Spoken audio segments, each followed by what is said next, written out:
Hi, I'm Bryan from Field Notes, And I'm Steve, also from Field Notes. and we're here today watching our film for the Lunacy edition, which was Field Notes edition 32 from fall 2016. And we are on the moon. Yeah, was it really that long ago? That doesn't seem. Yep, it's been a while, I know. That's crazy. And yet March feels like 10 years ago. Yeah, that's true. So here is an asteroid falling very slowly onto the surface of the moon. This falls under the category of Field Notes promotional films where you see the actual product made once and only for a few seconds. There's several of these. I think it's like 50-50 where it's more about the inspiration behind the book, and then we get to do something fun.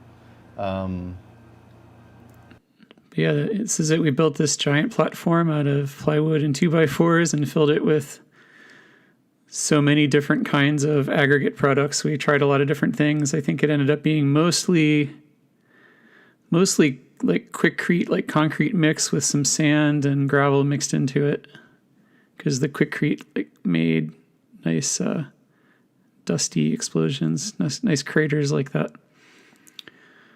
And then we picked out rocks. This was a highly unnecessary exercise where we sorted the rocks by color and size.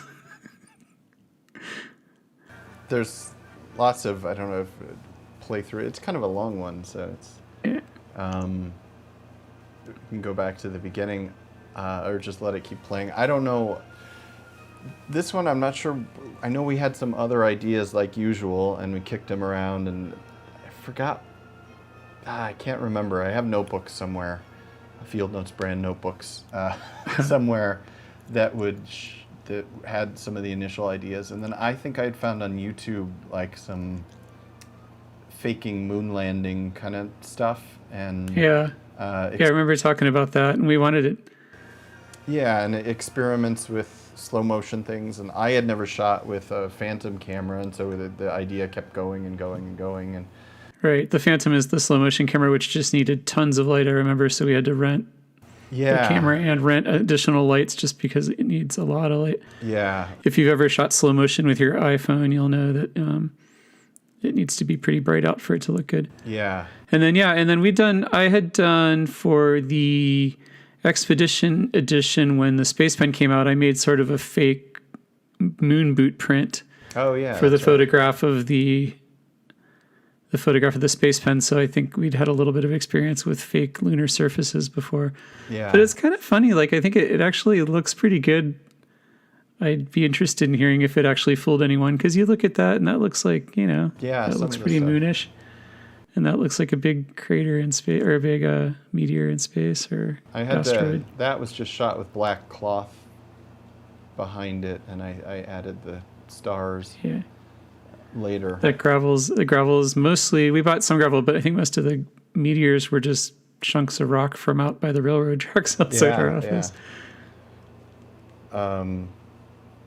So I had never shot with a Phantom camera. It was a Phantom Miro, and we decided let's do this. And then everything, if you're not an expert at shooting those things, I reached out to everybody in Chicago, and you had to hire an operator and at quite a bit per day of a cost, and also rent the camera, and these cameras are ridiculously expensive, and so I kept hunting around, and I found one in Boston that would ship it to us, and then randomly there was one in a small town in downstate Illinois, and I reached out and said, "Is your Phantom camera available?" And they went, "Oh yeah, we'll ship it to you," and it was affordable, and so they shipped us this camera, and we had it for I think 3 days. We had, got it on Friday or Thursday night, and we had to ship it back by Monday morning, and so we had to do as much as we possibly could. And the learning curve on the thing, it's not just like a point and shoot camera. Yeah, it was pretty complicated. I mean, if nothing else, just even getting the timing right was super difficult, because you just can't think like that. Like throwing the rock, and you throw the rock and press record, and it still, ends up being 30 seconds of dead space before anything comes in. And that was user error, because I realized it pre-records, so it's always recording, and then when you hit stop, it records the last 4 seconds. Yeah. And so then we would just say, oh, let's save all those 4 seconds, which has turned into like 3 minutes of footage. And so I didn't realize you could mark in and out points until nearly the end of the shoot. And then it made I like that shot of Matt with the glass is us shooting up. So like it looks like that's where the asteroid's falling, but it's just so funny to see how realistic that looks. And yeah. And then there's the shot of how it was made. And it takes so much light.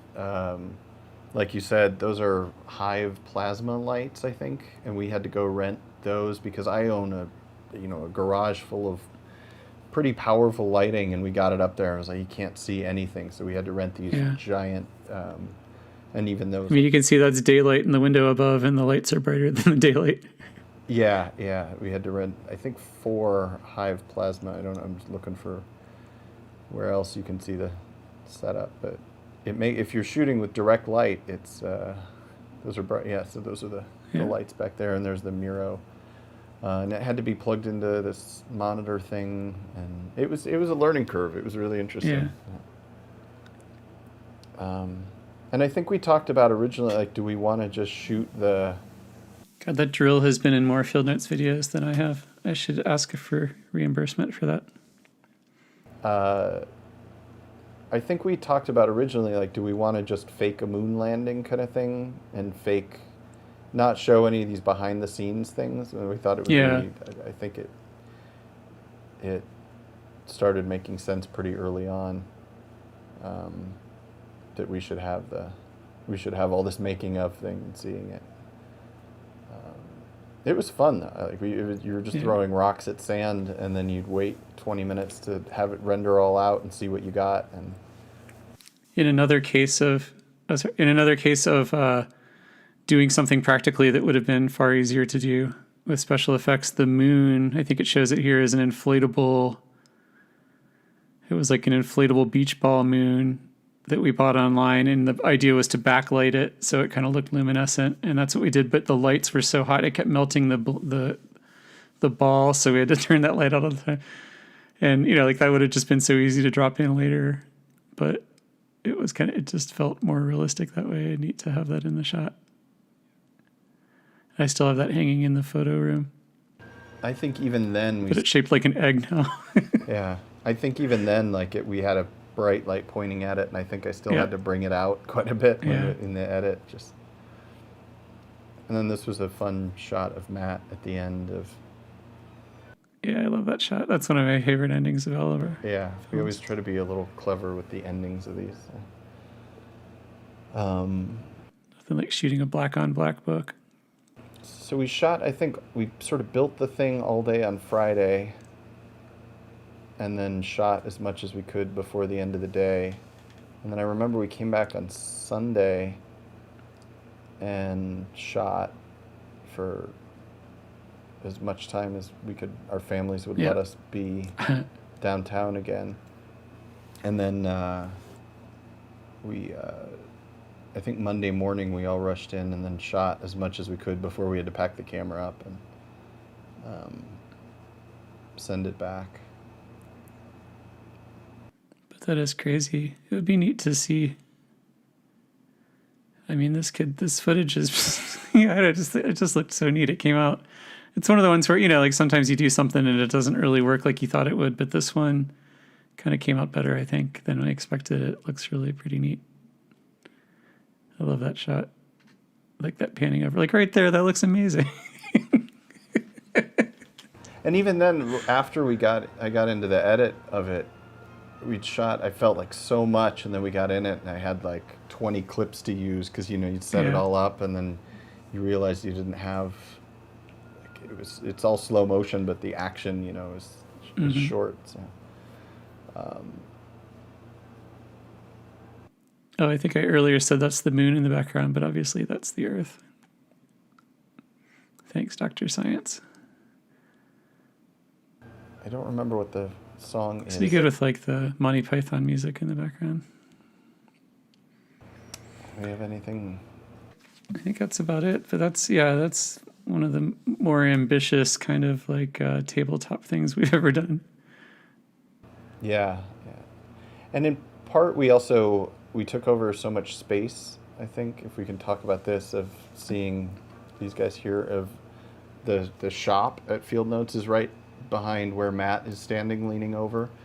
Oh yeah, and we had it set up for a few days, so we had to cover all that up with a curtain. So if somebody came by to see the studio, or well, we needed the black in the background too, but yeah, we had that curtain all the way around.